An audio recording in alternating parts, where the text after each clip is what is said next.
ito. Tingnan nyo ha, yung preparation natin, diba nagpugay tayo, pugay. Okay. Lakas bilang isa, okay. Ito yung preparation natin. So, midliner block po, midliner block. Outside block. No, inside block. Pressing block. Then close. Frontal kick to the groin.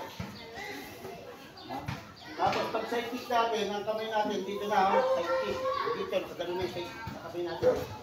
Frontal kick to the groin, side kick. Then, pag babak kick tayo, ang kamay natin dito. Back kick. Harap ko. Ganun kalaban ko ulit, sa kabila. Same procedure, di ba?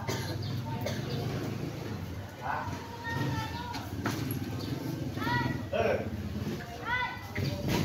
Oh, ayan. Pedal block.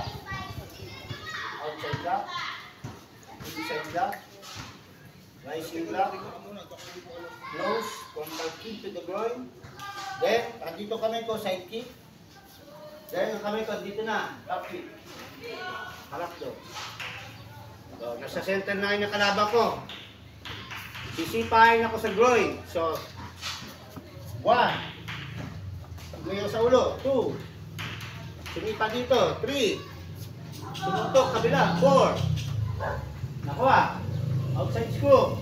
Then, 5. Hawak. Elbow, then back piece, then hammer strike, then hawak sa ulo. Nakuha. Ayun. Kailangan mag-action na, para alam nyo, ha? Kasi, gawa kayo ko, hindi nyo alam.